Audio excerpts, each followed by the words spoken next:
Desde pequena, eu cresci dentro da congregação. Era daquelas crianças que dormia nos bancos de madeira, acordava com o som da orquestra e fazia fileira com as irmãs para pedir a bênção no final do culto.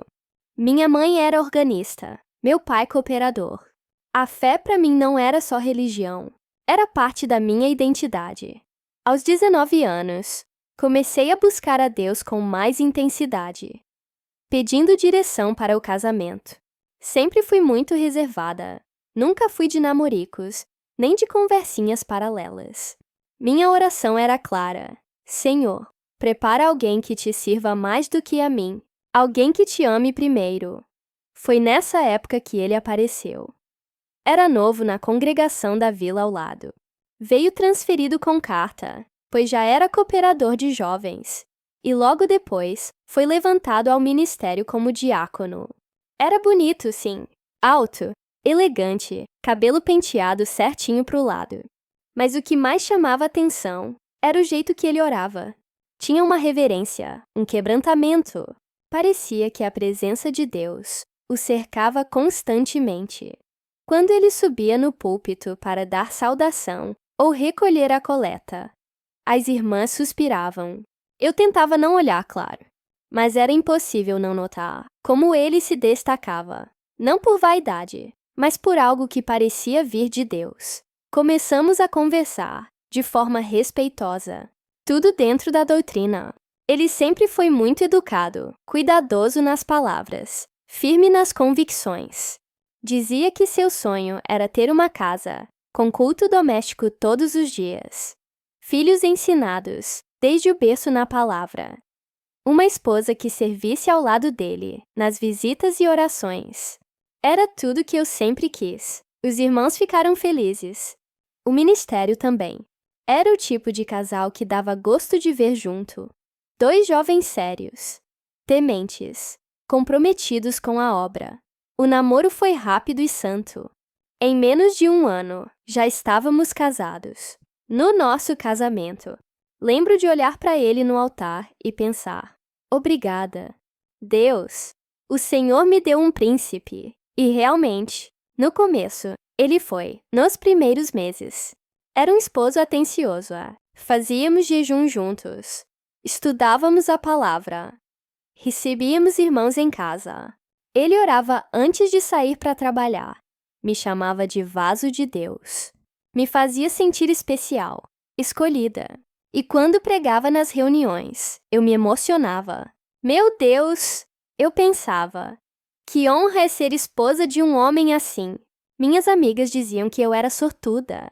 As irmãs mais velhas me abraçavam e diziam que Deus havia me coroado com um bom servo. E eu acreditava. Só que nem tudo que reluz é ouro. Com o passar do tempo, algumas pequenas atitudes começaram a me incomodar, mas eu achava que era coisa da minha cabeça. Ele passou a demorar mais fora de casa, justificando com visitas da obra. O celular passou a ficar mais no silencioso, mais trancado. Às vezes, quando eu entrava no quarto, ele já estava desligando o telefone ou trocando de aba no computador. Mas ele era diácono, um servo de Deus, alguém que teoricamente vivia em oração. Eu não podia desconfiar, então eu me calei. Lembro de uma noite. Estávamos voltando do culto e ele não falava nada. Estava pensativo, distante. Perguntei se estava tudo bem. Ele disse que sim, que era só cansaço. Tentei puxar conversa e ele respondeu com uma frieza que nunca havia demonstrado antes. Ali, meu coração apertou. Algo dentro de mim disse: tem alguma coisa errada. Mas a fé me fez rejeitar a ideia e a esperança me cegou. Continuei servindo, acreditando que era só uma fase. Orava mais, jejuava mais, buscava a Deus pedindo para restaurar aquele amor inicial. Até que um dia, conversando com uma irmã, ouvi sem querer que ele tinha sido visto almoçando com uma mulher no centro, fora de horário de trabalho. Quando questionei, ele se irritou. Disse que eu estava sendo ciumenta, sem confiança, insegura. Chorou e se fez de ofendido. E eu acreditei. Mais uma vez, voltei a orar dobrado. Jejum às quartas, madrugadas de clamor. Eu queria ser a esposa sábia que edifica a casa. Eu queria crer que aquele homem de Deus ainda estava ali. Mas aos poucos, o olhar dele foi ficando mais distante, o toque mais frio, e a oração dele mais automática. Foi só mais pra frente que tudo se revelou. Mas isso é assunto para os próximos capítulos. Naquele começo, eu era só uma jovem esposa, apaixonada por um servo que todos admiravam. E foi exatamente essa admiração coletiva que me impediu de ver o que Deus, aos poucos, começou a me mostrar. Mas o Senhor não abandona os que o buscam em verdade. Mesmo enganada, Ele me via e Ele já preparava a libertação. Nos primeiros meses de casada, eu vivia como quem caminha num campo florido. Cada passo era cheio de expectativa. Cada manhã começava com oração em conjunto, e as noites terminavam com louvores suaves, que ele mesmo cantava, enquanto me abraçava. Era como se eu estivesse vivendo dentro de um testemunho, escrito por Deus. Ele me levava nos cultos com carinho. Fazia questão de andar de mãos dadas até o templo. Quando subia no púlpito, olhava para mim com um brilho nos olhos, como quem dizia: essa é a mulher que Deus me deu. Eu me sentia amada. Mais que isso, me sentia segura. Afinal, ele era diácono, alguém separado pelo ministério, ungido. E por fora, era exatamente isso que ele mostrava ser. Mas o tempo tem uma maneira cruel de arrancar as máscaras, que tentamos manter intactas. E comigo, foi um processo doloroso, silencioso, quase invisível aos olhos dos outros, mas barulhento dentro da minha alma. A primeira rachadura surgiu quando ele começou a se irritar com pequenas coisas. Se a comida não estava como ele queria, o olhar mudava. Se eu me esquecia de passar a camisa do culto, o silêncio virava um castigo. Ele parava de falar por dias, como se eu tivesse cometido um crime imperdoável. Você quer ser esposa de diácono ou não? Ele dizia. Eu engolia o choro, pedia desculpas e tentava fazer melhor na próxima vez. Afinal, quem era eu para reclamar? Era ele que Deus havia colocado no ministério. Era ele quem orava pelos outros, aconselhava os jovens, recolhia a coleta com reverência. Eu era só a esposa. E esposa tem que ser submissa, me diziam. Mas a submissão que ele exigia não era bíblica. Era tirania disfarçada de santidade. Comecei a perceber que ao sair das portas da igreja, ele se transformava. O tom de voz era outro. As palavras já não carregavam amor, mas crítica. Você está gorda. Essa roupa não combina com uma esposa de servo. Fala baixo. Você está me envergonhando. Ele nunca levantava a mão. Mas o abuso já havia começado. Nos cultos, ele era o mesmo homem sorridente, zeloso, ungido. As irmãs o cumprimentavam com respeito. Os irmãos o elogiavam. O ministério confiava nele. E eu me calava. Porque quem iria acreditar em mim? Uma irmã, sem ministério, jovem, nova de casada, questionando a conduta de um diácono. Iria parecer que eu era rebelde, ingrata, insatisfeita. E ele fazia questão de lembrar isso. Você tem tudo. Uma casa abençoada, um marido de Deus, um nome respeitado. Vai colocar tudo a perder por causa dos seus sentimentos. E eu voltava a orar. Jejuava.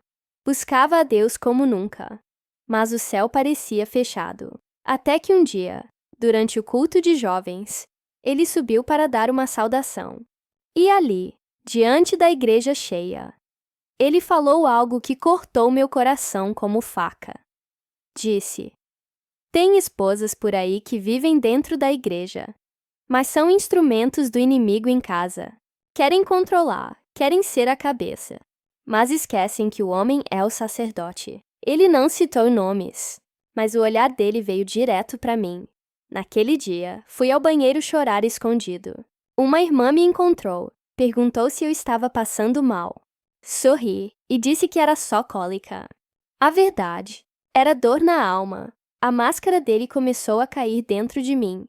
Comecei a enxergar que aquele homem que me encantou era uma farsa cuidadosamente construída. Ele sabia como falar, como se portar, como dobrar os joelhos e fazer parecer que estava em comunhão com Deus. Mas em casa, era um estranho, um homem frio, controlador, cruel, e ainda assim eu continuei, porque fui ensinada que casamento é para sempre.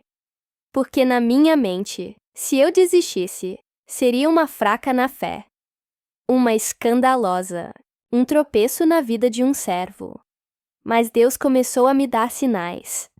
Sinais de que Ele via meu choro, de que Ele ouvia minha oração, de que a máscara do homem que todos admiravam estava prestes a cair diante de toda a congregação. E foi aí que o Senhor começou a agir. Primeiro com detalhes, pequenas descobertas, um recibo de restaurante em horário estranho, uma mensagem apagada no celular, um perfume diferente no carro. Depois vieram os sonhos. Irmãs que nem sabiam da minha dor começaram a me procurar dizendo: Deus me mostrou você chorando à noite. Algo está errado. Aquela máscara que parecia inquebrável começou a trincar. E quando a luz de Deus brilha, não há escuridão que resista. A verdade viria, e eu precisava estar preparada. Mas antes, eu ainda passaria pela maior decepção da minha vida. E é isso que contarei no próximo capítulo. Eu sempre achei que traição fosse algo que só acontecia em filmes, ou nas conversas das irmãs, que pedem oração porque o marido do mundo está no adultério. Mas quando se trata de um diácono da obra de Deus, você simplesmente não espera. Ou melhor, você se recusa a acreditar. Foi uma sexta-feira à noite. Ele saiu mais cedo do serviço, como de costume. Disse que ia visitar um irmão doente e levar a palavra. Pegou a Bíblia, colocou a gravata, fez uma oração rápida no quarto e saiu como um verdadeiro servo do Altíssimo. Mas algo dentro de mim não estava em paz. Não sei explicar. Aquela inquietação, aquele aperto no peito. Eu já havia sentido antes, mas ignorava. Sempre dizia a mim mesma: é o inimigo querendo roubar a paz do meu casamento. Mas naquela noite, eu não consegui mais silenciar a voz de Deus dentro de mim. Então, pela primeira vez, eu fiz algo que nunca imaginei. Peguei o celular dele. Ele havia deixado um aparelho antigo em casa, que usava só para contatos da igreja. E ali, no histórico de navegação, encontrei um rastro, sites de motéis, mensagens arquivadas, um e-mail com uma confirmação de reserva. Meu mundo parou. Minhas mãos começaram a tremer. Meus olhos marejaram. Meu coração queria negar, mas a tela me mostrava o que eu mais temia. Ele não estava indo orar com irmão nenhum. Ele estava indo se deitar com alguém. Senti as pernas fraquejarem. O mundo girou. Eu me sentei no sofá com a Bíblia no colo e chorei, mas era um choro diferente. Era como se eu estivesse sendo esvaziada por dentro. Como se cada lágrima levasse embora a esperança que eu lutei tanto para manter viva. Eu lembro que liguei para minha mãe naquela noite. Ela atendeu com a voz calma, como sempre. Filha, tudo bem? E eu apenas disse: Mãe, ora por mim, porque hoje eu descobri que eu casei com um hipócrita. Ela ficou em silêncio. Depois disse: Volta para casa, minha filha. Deus não te chamou para ser tapete de ninguém. Mas eu não consegui sair naquela hora. Ainda me sentia presa àquela aliança. Prisioneira de um voto que eu fiz no altar, sem saber com quem eu realmente estava casando. No dia seguinte, ele voltou para casa, como se nada tivesse acontecido. Com um cheiro diferente, com um sorriso falso, com palavras decoradas. Me abraçou, beijou minha testa e disse: "Que saudade, minha princesa! Minha princesa!" Era assim que ele me chamava, enquanto se deitava com outra. Naquele dia, eu olhei nos olhos dele e perguntei: "Você ainda me ama?" Ele se assustou com a pergunta. Hesitou.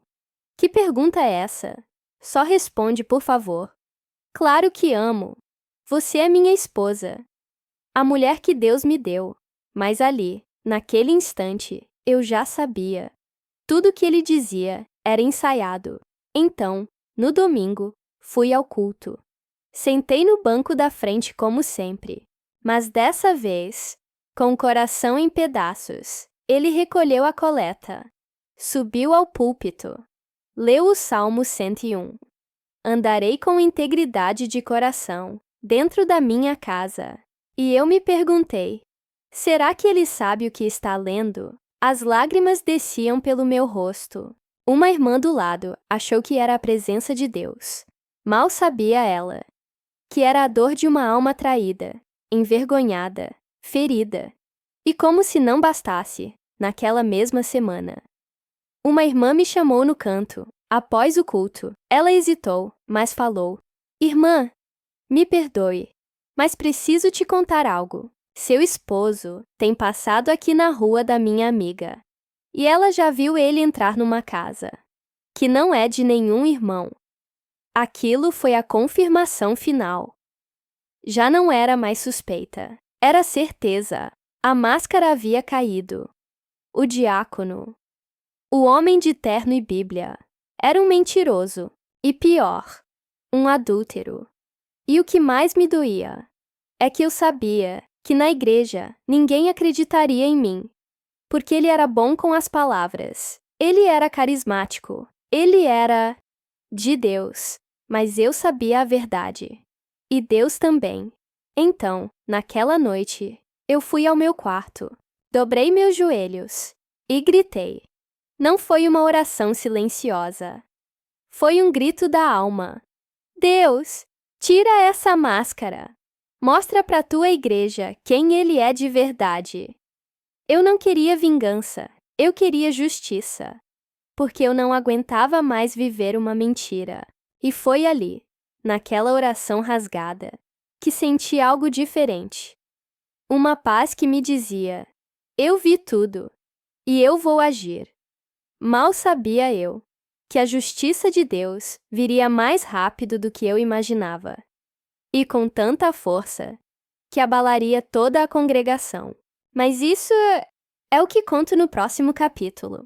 Eu achava que Deus estava em silêncio, mas não estava.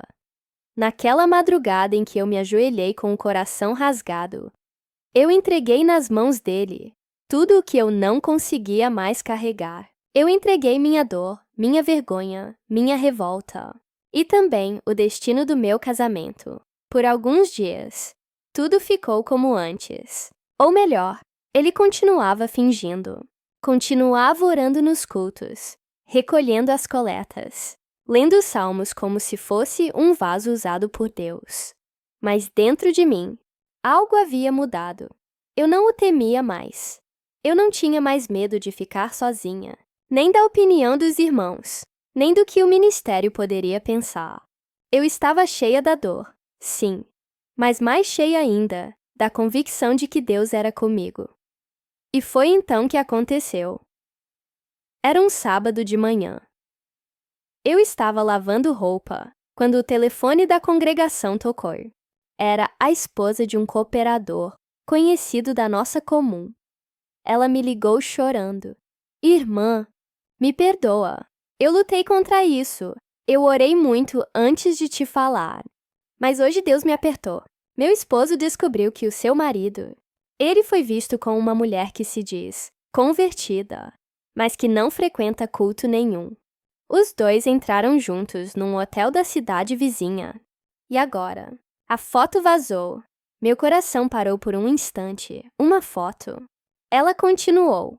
Um irmão da nossa comum estava com a esposa passando pela avenida e viu. Reconheceu o carro. Achou estranho. Tirou uma foto. Achou que era você, mas não era.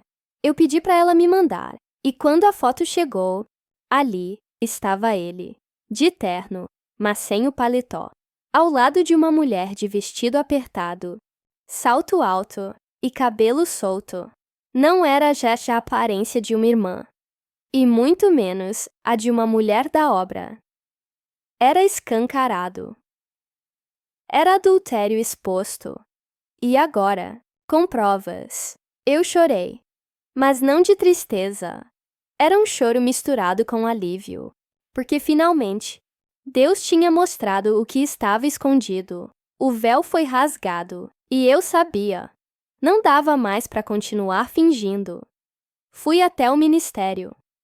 Levei a foto. Contei tudo. Eles me ouviram em silêncio.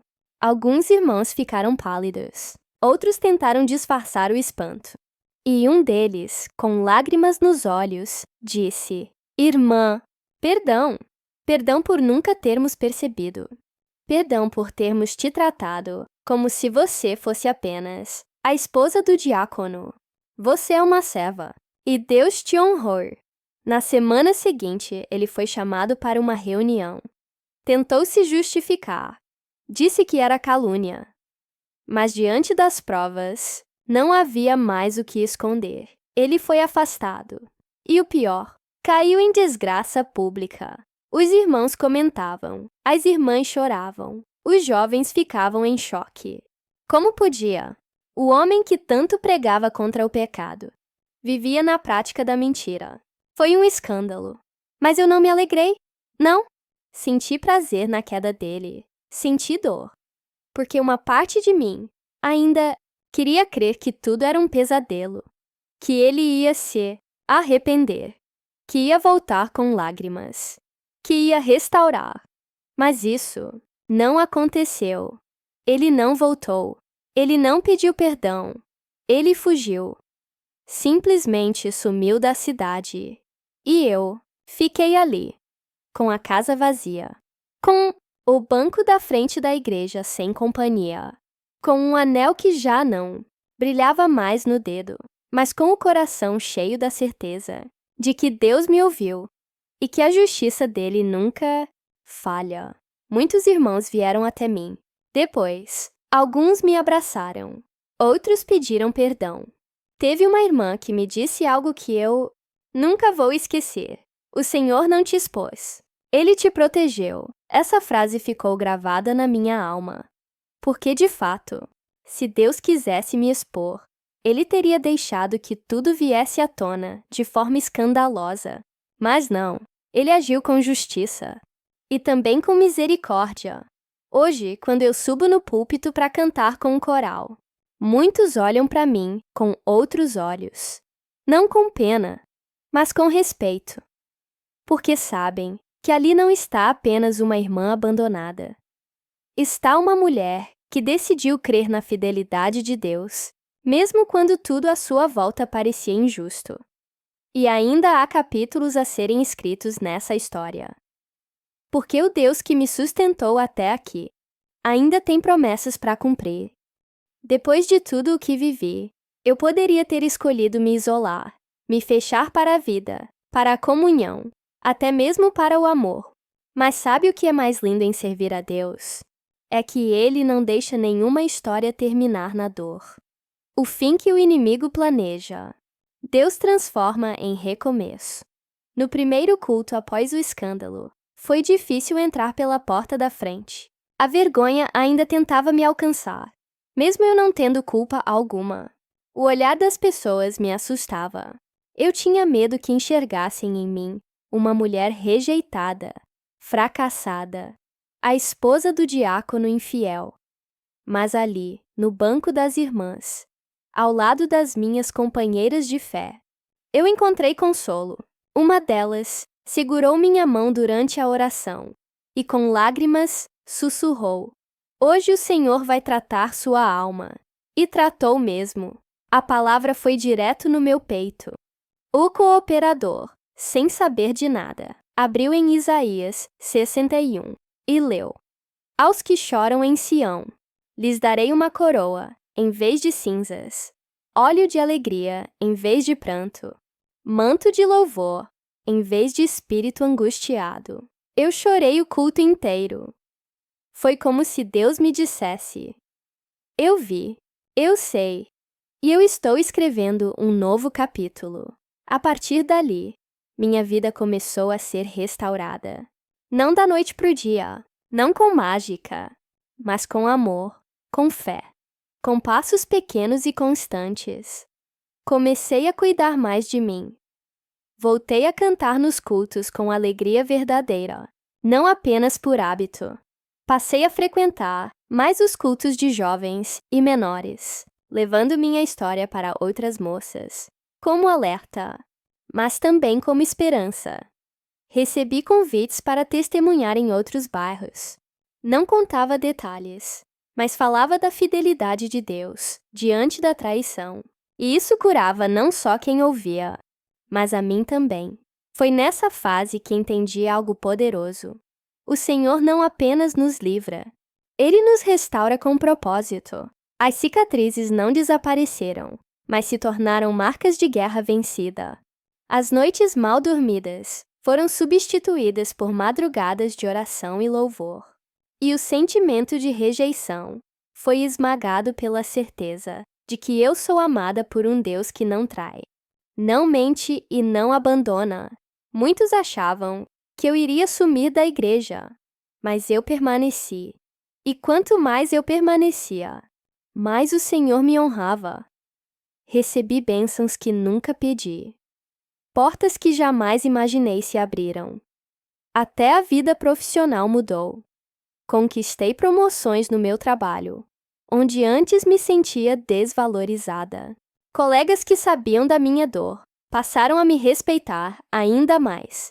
E o mais surpreendente, meu coração foi curado. Não fiquei com raiva do meu ex-marido. Pedi a Deus que o alcançasse, que o perdoasse, que o fizesse lembrar de onde caiu. Hoje, se ele voltar para os caminhos do Senhor, estarei orando de longe, não para voltar a viver com ele, mas para que ele conheça o Deus que me levantou da queda que ele mesmo provocou. Minha história não foi um conto de fadas, mas foi uma carta viva de que Deus é justo, é fiel e nunca deixa de escrever novos começos. E essa reconstrução é só o começo. No começo, confesso, eu tinha medo dos olhares. Achava que todos na congregação sabiam. Imaginava cochichos no corredor, julgamentos disfarçados de compaixão. O inimigo sussurrava na minha mente que eu era a mulher traída, a abandonada, a envergonhada. Mas Deus... Deus sempre tem a última palavra. Comecei a entender que a vergonha não me definia. Era o palco do meu testemunho. E isso ficou claro quando fui convidada para falar num culto de irmãs de um bairro vizinho. Eu hesitei. Disse que não tinha palavras, que não era digna. Mas a irmã que me convidou respondeu algo que me marcou. Irmã, a senhora tem uma história viva de milagre. Deus te guardou, te livrou e te manteve de pé. Essa é a palavra que as outras precisam ouvir. Naquele dia, eu me vesti com meu melhor terno de saia, meu véu bem dobrado, e fui, com o coração batendo forte. Mas quando subi ao púlpito, era como se o Espírito Santo tomasse minha boca. Falei sem mencionar nomes. Mas as lágrimas caíram enquanto eu dizia: Deus me livrou de um casamento que me fazia definhar por dentro. Eu sorria por fora, mas minha alma sangrava. E hoje, estou aqui em pé, porque a misericórdia do Senhor me segurou. Quando desci, algumas irmãs se aproximaram chorando.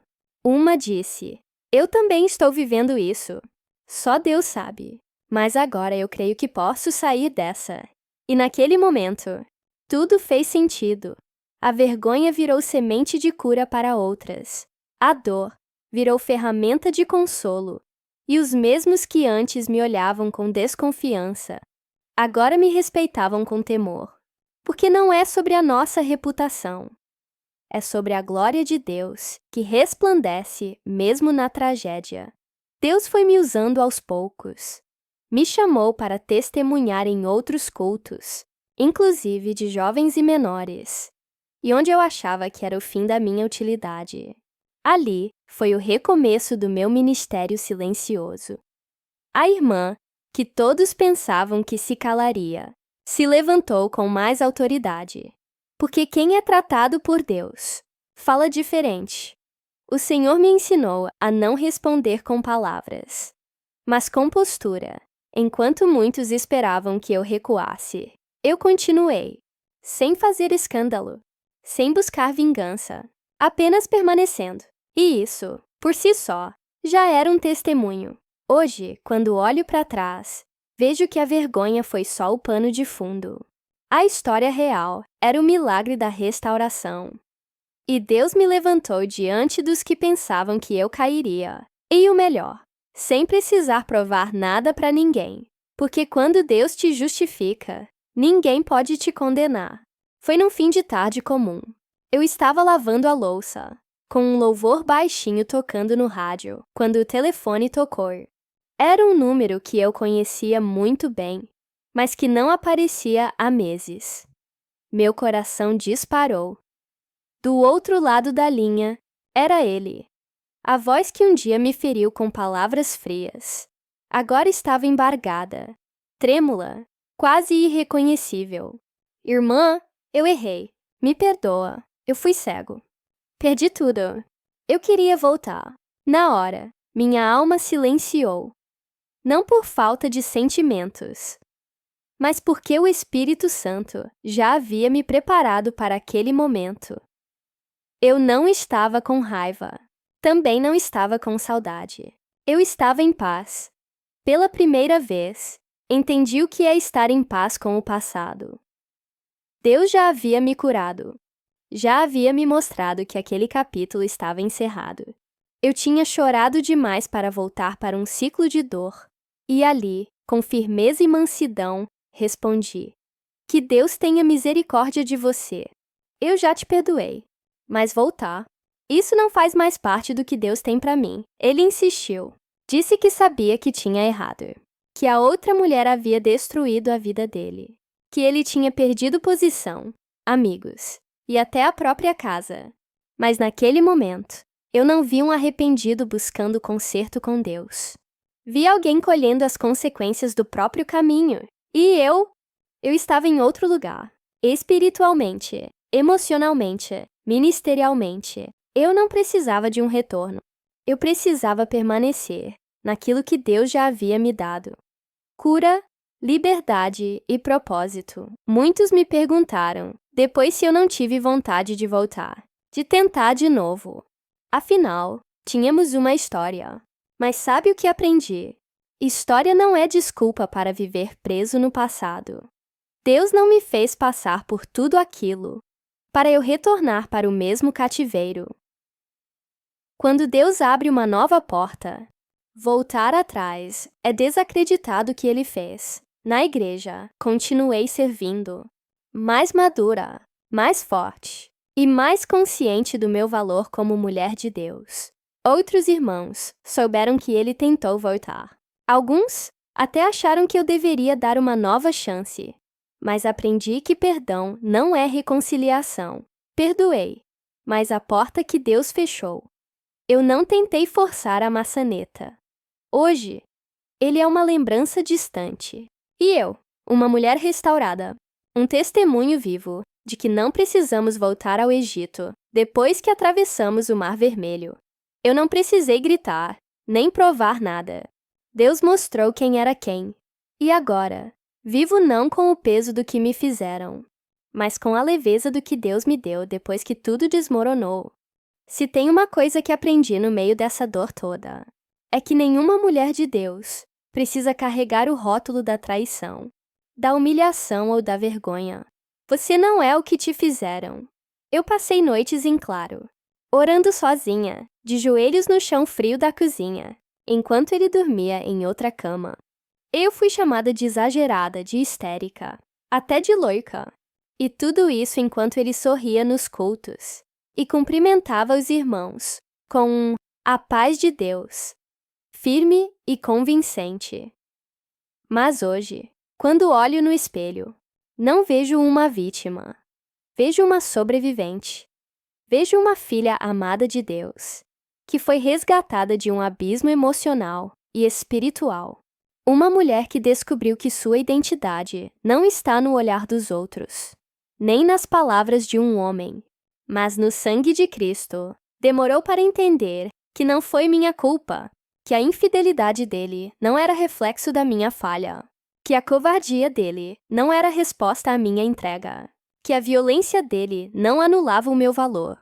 Demorou, mas eu entendi. Hoje, quando compartilho minha história com outras mulheres, eu vejo os olhos delas se encherem de lágrimas. Não porque a minha dor foi única, mas porque muitas vivem a mesma dor em silêncio.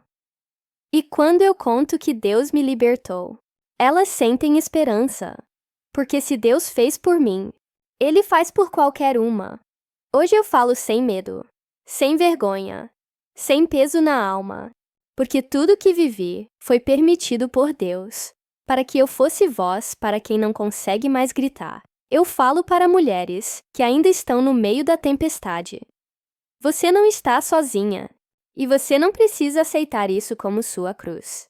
Jesus já carregou a cruz por você. Aquela irmã que chorava calada na última fileira do culto, hoje está no púlpito, testemunhando. Aquela mulher que um dia foi chamada de a esposa do cooperador, hoje é chamada de filha do Altíssimo. O cooperador que me levou ao hospital com a alma em pedaços, hoje não passa de uma página virada no meu testemunho.